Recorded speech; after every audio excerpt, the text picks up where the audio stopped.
Her delicate body lay sprawled on the cold ground of Mawei Slope. Her once resplendent finery was crumpled and stained with dust. A throng of rough, battle-hardened imperial soldiers surged forward. Their callous hands roughly checked her pulse and confirmed that her breathing had ceased, verifying her death. Now you're witnessing the brutal end of the most favored consort and the most beautiful woman in the Tang Dynasty. Yang Yuhuan, also known as Yang Guifei, her legendary glory was snuffed out in the chaos of mutiny. Hi guys, welcome to the Oriental Universe. Do you know the four ancient Chinese beauties? Xi Shi, Wang Zhaojun, Diao Chan, and Yang Yuhuan. In today's episode, we'll talk about Yang Yuhuan. The scene above shows how she met her tragic ending at the age of only 37. So without further ado, let's begin her story. When discussing beauties, of course, we start with their appearance. For Yang Yuhuan, the most accurate descriptions come from two of the most renowned Tang poets, Li Bai and Bai Juyi. In Bai Juyi's masterpiece《长恨歌》, he praised Yang Yuhuan's beauty like this: 回眸一笑百媚生，六宫粉黛无颜色。A glance back, a smile, a thousand charms are born. The palace beauties fade, their colors lose all splendor. 春寒赐浴华清池，温泉水滑洗凝脂。In the spring chill, the emperor bade her bath in the Huaqing pool, where warm spring water caressed her creamy jade-like skin. 春宵苦短日高起，从此君王不早朝。The nights were short. The sun rose too high too soon. From then on, the emperor held no morning court. In Li Bai's magnificent work《清平调》, Yang Yuhuan was portrayed like this: 云想衣裳花想容，春风拂槛露华浓。Her robe is like a cloud, her face like a flower. Spring wind brushes the balustrade, dew glistens thickly. 若非群玉山头见，会向瑶台月下逢。Were she not seen atop the jade mountain peaks, she would be met beneath the moon at Jasper Terrace.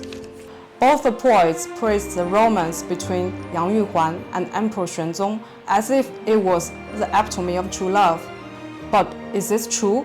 History is usually darker than literature. Yang Yuhuan was born in 719 into a family of scholar officials. Her biological father, Yang Xuanyan, served as a local civil official in Suzhou during the Tang Dynasty. Though not from the top aristocracy, her family was well off and had a heritage of literature and official service. She lost her father at an early age and was raised by her uncle Yang Xuanjiao, who held an official post in Henan. Benefiting from the open social atmosphere of the Tang Dynasty and her family's emphasis on education, Yang Yuhuan received systematic training in rituals, music, poetry, singing, and dancing during her childhood. She was proficient in playing the pipa, excelled in the classic dance 霓裳羽衣曲, and possessed both literary accomplishment and artistic talent. At the age of 16, she became the consort of Emperor Xuanzong's 18th son. The young couple lived in harmony for about 5 years. However, the pivotal moment came in 737 AD, when Emperor Xuanzong lost his beloved consort Wu Huifei and fell into deep melancholy. No one in the harem could please him. His close attendants suggested Yang Yuhuan, who was endowed with unparalleled beauty and grace, as worthy of entering the imperial harem. Since Yang Yuhuan was a legitimate consort of his son, taking her directly into the harem would violate ethical norms. Thus, Emperor Xuanzong devised a transitional process. In 740, he issued an imperial edict ordering Yang Yuhuan to become a Taoist nun to pray for his mother, Empress Dowager Dou, with the Taoist name Taizhen. She moved out of Prince's mansion and resided in the Taizhen Palace within the imperial grounds, ostensibly cutting off her marital tie with the prince to avoid the criticism from the court and public. During this period, the emperor often met Yang Yuhuan on the pretext of visiting the Taoist nun and grew increasingly fond of her. In 745, when Yang Yuhuan was 26, Emperor Xuanzong officially issued an imperial edict to make her into the imperial harem and confer on her the title of imperial consort Yang Guifei. 4 years had passed since the emperor took a fancy to the 21-year-old Yang Yuhuan. Now she officially became the emperor's favorite consort, holding unparalleled favor in the harem. From then on, Emperor Xuanzong, at the age of 60, indulged himself in sensual pleasures and neglected state affairs. He lavished extreme affection on Yang Yuhuan. Their romance not only became a common theme in Tang poetry and art, but also had a profound impact that lasts until to this day. If you come to China in April or May, you'll find lychees, the sweet and sour fruit from southern regions, everywhere in fruit shops and restaurants. You might notice that the top-tier lychees are named Feizixiao, concubine smile. This concubine is none other than Yang Yuhuan. It is said that lychees were Yang Yuhuan's favorite fruit. To satisfy her appetite, Emperor Xuanzong secretly ordered a troop of imperial cavalry to deliver fresh lychees to her. A staggering distance of 1,600 kilometers from the growing areas in Guangdong and Fujian provinces to the Tang capital, Chang'an, modern-day Xi'an. The riders had to maintain lightning speed without a single break, so the lychees would not decay in the warm spring weather. Tang poet Du Mu's masterpiece《过华清宫》depicts this scene. 长安回望寿成堆，山顶千门次第开. Viewed from Chang'an, monthly looked like piles of embroidery. Gates on the hilltop opened one after another in sequence.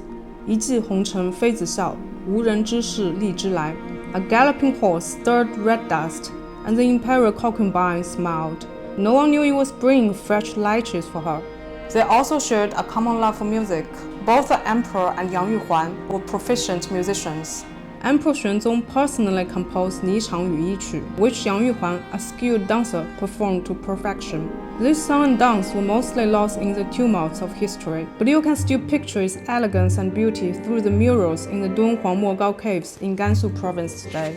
You can also see the major musical instrument of the Tang Dynasty, the Tang Pipa, in today's Shao Sewing in Nara, Japan. It is the only intact Tang Pipa that survived from the Tang Dynasty, displayed only during the annual Shao Sewing exhibition. Through its delicate and intricate carvings, you can imagine how excessively extravagant the life of Emperor Xuanzong and Yang Yuhuan had become. With the emperor's immense affection, Yang Yuhuan's family also gained great glory and favor. Her cousin, Yang Guozhong, rose to the position of prime minister. The entire Yang clan was promoted to nobles and held high official posts, wielding overwhelming power over the court and the public. Xuanzong, lost in decadence and dissipation, entirely forgot his responsibilities as ruler of one of the world's largest empires at the time. A crisis was simmering beneath the surface.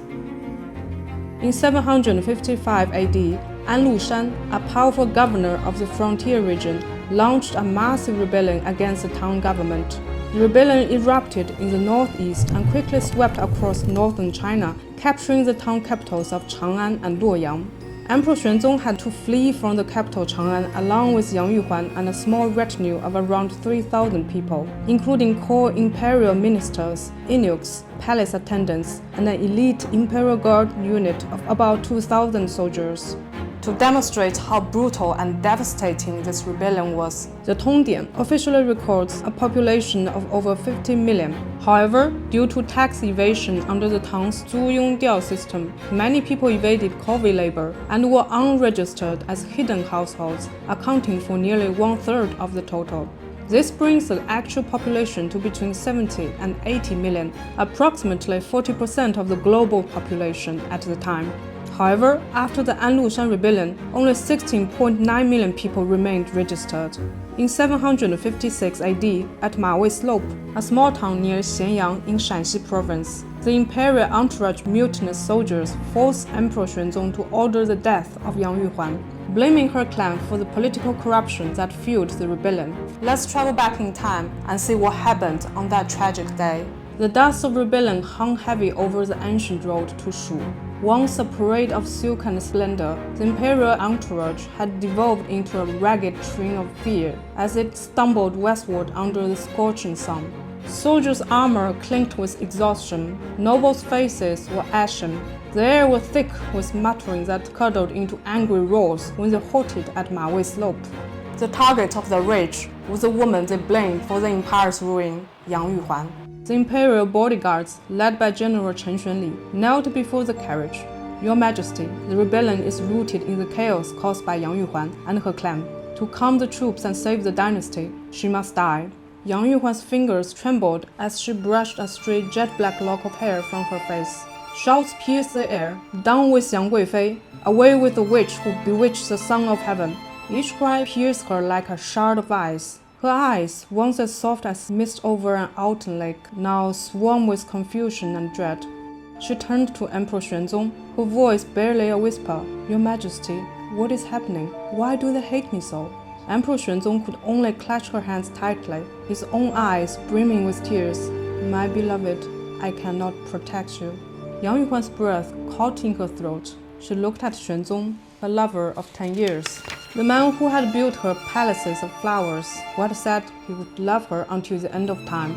Now that time had come, swift and cruel. She lifted her chin, her face pale as moonlight, but with quiet dignity in her posture. She did not beg.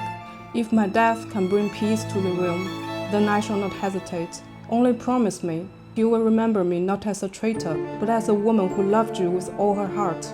Xuanzong could only nod, his body racked with sobs. He watched as she was led away by the guards, her silk robes fluttering like a broken butterfly.